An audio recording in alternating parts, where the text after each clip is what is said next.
नमस्कार दोस्तों। देखिए दोस्तों, जो पिछला वीडियो में आप लोग कमेंट किए थे वो सारे कमेंट इस वीडियो में हम पिक कर लिए हैं और कमेंट के अनुसार से ही हम आपको बताएंगे कि इस सर्वे में आपका समाधान कैसे होगा। जो भी आप कमेंट किए होंगे, चाहे जो भी आपका प्रॉब्लम वहाँ पर आप दिए होंगे, वो प्रॉब्लम के अनुसार से देखते हुए हम यहाँ पर आपको समाधान बताएंगे। देखिए दोस्तों, ये कमेंट केवल जो है यूट्यूब में जो पिछला वीडियो में जो कमेंट किए थे यूट्यूब से ही उठाया गया है। जितने भी आपके व्हाट्सएप पर कमेंट होंगे, इंस्टाग्राम पर कमेंट होंगे, वो सारे कमेंट को हम रिप्लाई देने की कोशिश करेंगे और नहीं होगा तो मैं यूट्यूब वीडियो भी बनाकर रिप्लाई जरूर करूंगा।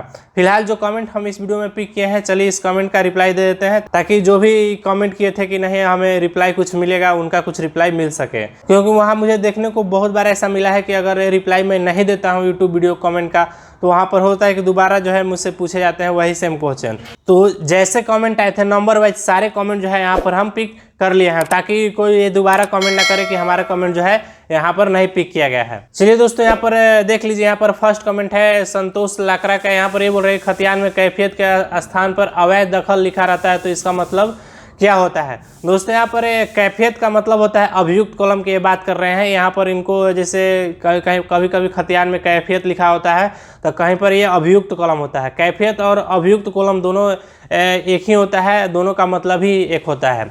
अगर आपका कैफियत लिखा हुआ है तो इसका मतलब आप सोच लीजिए कि वहाँ पर अभियुक्त कॉलम के यहाँ पर चर्चा की गई है।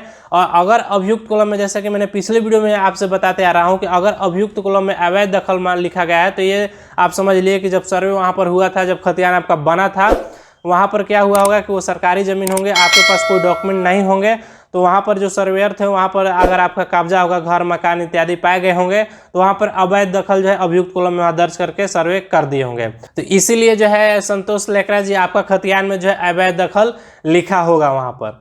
नेक्स्ट कमेंट यहाँ पर दोस्तों आदित्य राज ब्याहुत का है। ये पूछ रहे हैं कि मेरा जमीन 1956 का है, वो राजा से खरीदा गया था, लेकिन गैर मजरूआ मालिक लिखा हुआ है, उसका दाखिल खारिज भी हो चुका है और रसीद भी कट रहा है। यहाँ पर गैर मजरूआ जो मालिक ज़मीन है ये राजा द्वारा यहाँ पर बोल रहे हैं कि खरीदा गया था और जो है अभी जो ज़मीन जो है गैर मजरूआ मालिक जो है यहाँ पर लिखा गया है और रसीद उसीद दाखिल खारिज सब चीज़ हो चुका है और कट गया है। लेकिन उस वक्त ज़मीन का बगीचा था, बट अभी हमको ज़मीन को बेचने में दिक्कत आ रहा है। क्या हम वो ज़मीन को दूसरे को बेच सकते हैं? अगर बेच सकते हैं तो प्लीज़ रिप्लाई दीजिए। तो इनको मैं बता दूं कि अगर वो ज़मीन पहले तो आप ये देख लीजिए कि जिस राजा से आप खरीदते हैं कि वो रिटर्न दाखिल किए थे कि नहीं उस टाइम, क्योंकि अगर आपको बंदोबस्त किए हैं और आपका दाखिल खारिज रसीद कट रहा है तो ये जरूरी थोड़ी ना है कि वो ज़मीन जो है वो सही ढंग से उसी का था, उस समय वो जो राजा थे उन्हीं के था। हो सकता है कि उस समय दाखिल रिटर्न ना किया हो। जैसा कि दोस्तों आपको पता है कि जब जमींदारी उन्मूलन खत्म हुआ था तो जितने भी ज़मीन थे राजाओं को बंदोबस्त करने का अधिकार वहाँ पर साफा समाप्त हो गए थे।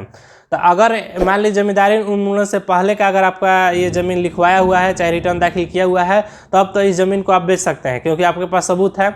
लेकिन अगर मान लीजिए अगर उनको अधिकार ही ख़त्म कर दिया हुआ होगा तो फिर ये तो मुश्किल है। अगर आपका दाखिल खारिज और ये हो गया है तो पहले आप रिटर्न निकलवा लीजिए। रिटर्न निकलवाने के बाद अगर लगता है कि नहीं जिससे आप खरीदे हैं उसका उस समय ज़मीन बंदोबस्त करने का अधिकार था तो आप ज़मीन इसको बेच सकते हैं।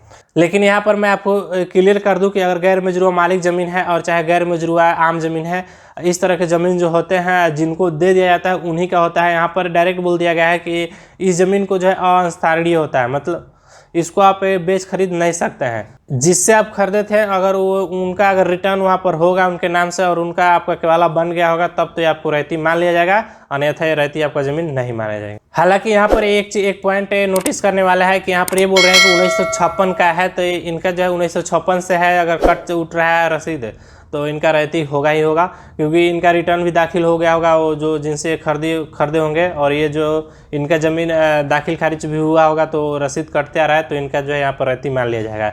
ये ज़मीन ये बेच सकते हैं, खरीद सकते हैं। नेक्स्ट कमेंट यहाँ पर गोपाल ठाकुर का है। यहाँ पर ये पूछ रहे हैं कि सर मेरा परदादा के नाम से कितना ज़मीन है, कैसे मालूम करें। देखिए, सबसे पहले तो आप खतियान है तो पुराना आप खतियान ओपन कर लीजिए, और नहीं तो आप ज्ञान तक वेबसाइट पर जाइए। ज्ञान तक वेबसाइट पर जाइएगा, वहाँ पर खतियान देखे पर क्लिक कीजिएगा, वहाँ से आप खतियान डाउनलोड कर लीजिएगा। खतियान डाउनलोड करने के बाद आपको केवल दखल में आपके दादा या परदादा या किसी भी पूर्वज का नाम होगा वो दखल में नाम देख लीजिएगा। रैयत का कॉलम आप बिल्कुल मत छेड़िएगा, क्योंकि रैयत का कॉलम में आपको पता नहीं चलेगा कि किनका किनका नाम है। अगर आप ज़्यादा खतियान पढ़ने के इच्छुक होंगे तो रैयत का कॉलम देख लीजिएगा और अपना देख लीजिएगा कि किनके किनके नाम से खतियान बना हुआ है, वो पूरा रैयत के नाम कॉलम में दिए होंगे। और वहाँ पर दखल में आपके कोई पूर्वज का नाम होगा तो दखल वाला जितना भी कॉलम में ज़मीन होगा आपके पूर्वज के नाम से सारे ज़मीन ऐड जोड़ लीजिएगा। जोड़ने के बाद आपको वंशावली आपके पास तो होइबे करेगा आपका पूर्वज के अनुसार से कि आपके परदादा कितने भाई थे, आपके दादा कितने भाई थे, आपके पिताजी कितने भाई थे, आप कितने भाई हैं। तो उसके अनुसार से आप डिवाइड कर लीजिएगा, आपको पता चल जाएगा कि आपका ज़मीन कितना है। अगर खतियानी ज़मीन है तब, नहीं तो केवाला ज़मीन है तो आप केवाला से खुद जान ही सकते हैं। 2 ही ऑप्शन है, इसके अलावा तो कोई ऑप्शन है नहीं कि आप ये जान सकते हैं कि आपका कितना ज़मीन है। लेकिन आप खतियान अगर आप निकाल लेते हैं तो आपका बेटर होता है। आप वहाँ पर एक ही बार में झट से सारा ज़मीन जोड़कर वंशावली से आप छाँट लेते हैं। और छाँटने के बाद जो ज़मीन मान लीजिए आपका फंसा हुआ लगता है कि नहीं ये ज़मीन तो मेरे कब्जे में नहीं है, उस ज़मीन का आप देख लीजिए कि कहीं हस्तांतरण तो नहीं हुआ है, बेच खरीद तो नहीं हुआ है। अगर बेच खरीद हुआ है तो उसका केवाला का उपाय कीजिए और वहाँ से आप देख लीजिए, कुछ आप बेचे हुए हैं तो घटा दीजिए ज़मीन, अगर कुछ खरीदे हुए हैं तो जोड़ लीजिए ज़मीन। तो इस तरह से आपको पता चल जाएगा कि आपका ज़मीन कितना है। यही दोस्तों सबसे बेस्ट उपाय है कि अपना ज़मीन जान सकते हैं कि कितना ज़मीन है। अगर आपके पास कोई भी कागजात नहीं है फिर भी आप बिल्कुल जान सकते हैं कि आपके पास कितना ज़मीन है। एक सादा पेपर पर आप लिखते जाइएगा जो भी आपके दखल में ज़मीन होंगे। नेक्स्ट कमेंट यहाँ पर दोस्तों महादेव हम ब्रह्म का है। तो यहाँ पर ये पूछ रहे हैं कि यहाँ पर बोल रहे हैं कि मैं ST SC हूँ, मतलब ST कैटेगरी से हैं।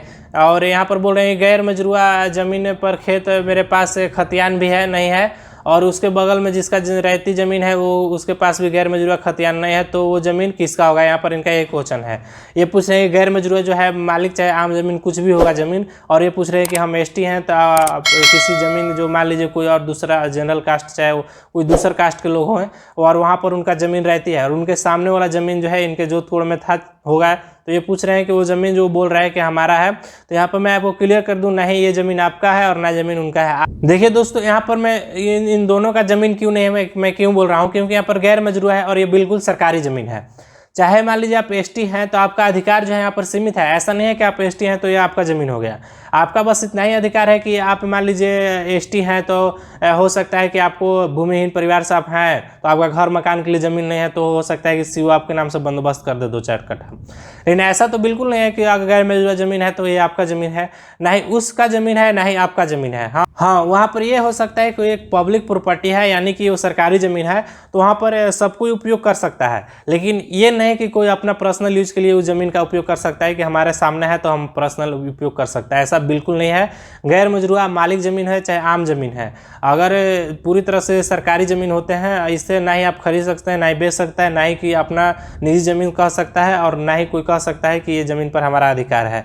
अगर इस ज़मीनों का कुछ अलग अलग कंडीशन होते हैं जहाँ पर रैयती ज़मीन होता है, जो कि मैं आपको पहले ही चर्चा कर दिया हूँ, लेकिन यहाँ पर मैं बिल्कुल नहीं कहूँगा कि गैर मजरूआ ज़मीन जो है यहाँ पर दोनों का होगा। दोनों में से किसी का ज़मीन नहीं होगा। अगर ये दोनों दावा करते हैं तो फिजूल का दावा करते हैं, इसमें किसी का ज़मीन नहीं होगा। नेक्स्ट कमेंट यहाँ पर है तबरेक हुसैन का। यहाँ पर ये पूछ रहे हैं कि अंश के बारे में डिटेल में बताइए। ये जो खतियान होता है उसमें अंश जो दर्शाए जाते हैं उसके बारे में पूछ रहे हैं कि डिटेल में बताइए। देखिए मैं आपको बता दूं कि आप आधा अधूरा कमेंट ना कीजिए, जो भी कमेंट आपको करना है वो पूरा कमेंट कीजिए ताकि हमें पता भी चले कि आप लोग क्या पूछ रहे हैं। यहाँ पर मुझे पता है कि अंश के बारे में ज़्यादातर ये खतियाने का मामला होता है, इसीलिए मैं यहाँ पर बोल दिया कि अंश के बारे में जो है खतियान के बारे में पूछ रहे हैं। अगर आप अंश के बारे में पूछ रहे हैं तो सबसे पहले आपको, अगर आप मुस्लिम परिवार से हैं तो मुस्लिम विधि और हिंदू विधि का एक वीडियो मैंने बता दिया हूँ कि वहाँ पर कैसे बंटवारा होते हैं, वो जाके आप देख लीजिए। उसके बाद आपको समझ में आ जाएगा कि कैसे जो है अंश का बंटवारा यहाँ पर किया जाता है और कैसे जो है कुर्सीनामा यहाँ पर बनाए जाते हैं। देखिए यहाँ पर नेक्स्ट कमेंट है जूनियर चैलिया बिहारी ऑफिशियल का। यहाँ पर ये बोल रहे हैं पूर्णिया जिला में सर्वे कब होगा। देखिए मैं आपको क्लियर कर दूं कि जो फर्स्ट चरण में सर्वे स्टार्ट हुआ है वहाँ पर त्रिसीमांकन का काम जो है चालू कर दिया गया है। त्रिसीमांकन अगर आप नहीं जानते हैं तो कमेंट कीजिएगा, मैं आपको बता दूंगा कि त्रिसीमांकन क्या है। अगर उस पर मैं वीडियो शायद बना दिया हूं कि नहीं मुझे भी याद नहीं, क्योंकि इतना वीडियो मैं जारी कर दिया हूं कि मुझे भी पता नहीं कि त्रिसीमांकन पर मैं वीडियो बनाया हूं कि नहीं। त्रिसीमांकन का जो है काम चालू कर दिया गया है। अगर आपके पूर्णिया जिला जो है पहला चरण में है तो वहाँ पर त्रिसीमांकन होगा, क्योंकि वहाँ पर टेंडर निकाल दिए गए हैं। और मैं वहाँ पर एक नोटिफिकेशन भी आया था, मैं आपको नोटिफिकेशन लास्ट में आपको डिस्प्ले कर दूंगा, चाहे आपको डिस्क्रिप्शन में दिखा दूंगा और आप क्लिक कीजिएगा तो आपको वो नोटिफिकेशन आपको मिल जाएगा। वहाँ पर त्रिसीमांकन में कोई जो है यहाँ पर टेंडर जारी किए गए थे, वहाँ पर कोई ठेकेदार खोजे जा रहे हैं ताकि पिलर गाड़ा जा सके। क्योंकि ये जो है टेंडर जो है अभी जहानाबाद में निकाला गया है, गया में, तो वहाँ पर सर्वे जो है वहाँ पर पूरी तरह से स्टार्ट हो चुका है। तो जहाँ जहाँ मान लीजिए पहला चरण शुरू किया गया था सर्वे, वहाँ पर त्रिसीमांकन का काम टेंडर निकाल दिया गया है। और जल्द जो है आपको ज़मीनी स्तर पर देखेंगे कि आपका पिलर गड़ेगा, और ये पिलर सभी खेतों में नहीं गड़ेगा, ये जो है त्रिसीमांकन जो गांव के 3 सीमा होंगे निर्धारित किए जाएंगे, वहां पर ये गाड़े जाएंगे। तो जो लोग ये कंफ्यूज में हैं कि सर्वे आपके गांव में स्टार्ट नहीं हुए हैं, तो आप बिल्कुल टेंशन मत लीजिए, त्रिसीमांकन का काम यहाँ पर बिल्कुल चालू कर दिया गया है। मैं उसका डिस्क्रिप्शन में लिंक दे दूंगा, आप देख लीजिएगा, वहाँ पर साफ तौर पे नोटिफिकेशन जारी किए गए हैं। यहाँ पर नेक्स्ट कमेंट है गोपाल जी सिंह का, यहाँ पर बोल रहे हैं कि रिकॉर्ड ऑफिस में 1905 का खतियान मिलेगा। बिल्कुल मिलेगा। 1905 का लगभग 1700 कुछ ईस्वी से लेकर के आपको दस्तावेज जो है यहाँ पर मिलते हैं। तो आप ये टेंशन में मत रहिए कि यहाँ पर आपका खतियान नहीं मिलेगा, वो सारे खतियान आपको मिल जाएंगे, बस आपको खोजने की जरूरत है। वहाँ पर ये बेसिक डिटेल आपको ज़रूर जान लेना चाहिए कि आपका थाना के नंबर क्या है, आपका मौजा क्या है, आप किस ग्राम पंचायत के आप खतियान निकलवाना चाह रहे हैं, और साथ में आपका खाता प्लॉट नंबर होगा, रैयत का नाम होगा। ये सब डिटेल अगर बेसिक होंगे तो आपको जल्द से जल्द जाए, और ये अगर आपका ईयर भी पता होगा कि किस ईयर का आप खतियान निकाल रहे हैं तो ज़्यादा आपका बेटर हो जाएगा। तो इस तरह से खतियान जो वहाँ पर आपको रिकॉर्ड ऑफिस में मिल जाएंगे। ऐसा नहीं है कि 1905 का खतियान नहीं मिलेगा, सारे खतियान यहाँ पर मिल जाएंगे। यानी कि चाहे दोस्तों रजिस्ट्री के जितने भी पुराने कागजात थे वो सारे कागजात जो है रिकॉर्ड ऑफिस में मिल ही जाते हैं, बस वहाँ आपको खोजने की ज़रूरत होती है, वो सारे डॉक्यूमेंट वहाँ पर आपको मिल जाएंगे। लगभग तो सारे डॉक्यूमेंट जो होते हैं, खतियान जो होते हैं, चाहे आपका रजिस्ट्री आप जो कराते हैं पुराने डॉक्यूमेंट, वो सारे तो ब्लॉक में लगभग मिल ही जाते हैं। जमाबंदी से आप वर्ष ईयर आप देख लीजिएगा तो उस वर्ष ईयर का आप खोजवाइएगा, ब्लॉक ही में मिल जाते हैं। बहुत कम रेयर केस में ऐसे होते हैं जो कि पुराने डॉक्यूमेंट जो होते हैं ब्लॉक में नहीं मिलते हैं, उनका नकल वहाँ पर नहीं रहता है, उससे पुराने ऑफिस में रहता है। लेकिन जहाँ आपका अभी ब्लॉक है वहाँ पर तो बहुत सारे डॉक्यूमेंट हैं जहाँ जो कि आपको मिल जाएंगे अभी। तो पहले आप ब्लॉक में पता कर लीजिए जमाबंदी से, अगर वहाँ पर नहीं मिलते हैं तब जाके उससे पहले जो है आप रिकॉर्ड ऑफिस में पता कीजिए, आपको मिल जाएंगे।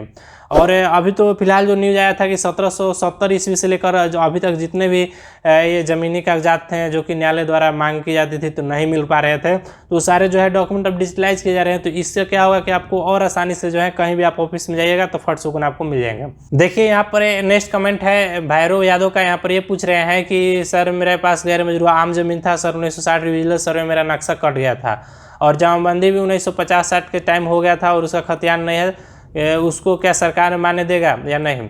देखिए अगर खतियान नहीं भी है तो मान्य देगा, क्योंकि जब सर्वे हो गया है और यहाँ पर बोल रहे हैं कि रिविजनल सर्वे में आपका नक्शा भी कट गया है, तो जो है जाहिर सी बात है कि वहाँ पर मान्य होंगे, क्योंकि यहाँ पर ये बताए जा रहे हैं कि रिविजनल सर्वे और कैडेस्ट्रल सर्वे में जो घसीट दिया गया है वो बिल्कुल मान्य होंगे, और उसी का रिकॉर्ड जो है इस सर्वे में मान्य होंगे। उससे पहले मान लीजिए जो हुआ है उसका कोई यहाँ पर मान्य नहीं होंगे। यहाँ पर रिविजनल और कैडेस्ट्रल सर्वे में जिनका मान लीजिए जिस किस्म का ज़मीन है वो अगर वहाँ पर लिखा हुआ है और साफ क्लियर रसीद कटते आ रहा है तो आपको यहाँ पर रहती मान ले जाएंगे। आप बिल्कुल चिंता मत कीजिए कि आप सरकार मानेंगे कि नहीं, बिल्कुल यहाँ पर मानेंगे, क्योंकि आपका रिविजनल सर्वे में आपका नाम से नक्शा कट गया है, आपका जमाबंदी भी चल रहा है। मुझे आशा है दोस्तों कि फिलहाल जो है कमेंट बेस पर मैं वीडियो बना रहा हूँ आपको अच्छा लगा होगा। अगर दोस्तों ये वीडियो आपको पसंद आया होगा तो आप लाइक कर लीजिएगा। अभी तक मेरे ज्ञान तक चैनल को सब्सक्राइब नहीं किए हैं तो सब्सक्राइब करना बिल्कुल ना भूलिएगा। और जो भी आपको जमीन रिलेटेड समस्याएं हैं आप कमेंट जरूर कीजिएगा, और आपसे रिक्वेस्ट है ये कमेंट बेस पर जो मैं वीडियो बना रहा हूँ अगर यह पसंद आया होगा तो आप कमेंट में जरूर आप लिखिएगा कि हाँ इसी तरह का वीडियो आगे लाया जाए कि नहीं लाया जाए। मिलते हैं दोस्तों नेक्स्ट वीडियो में नेक्स्ट टॉपिक के साथ, तब तक के लिए बाय बाय।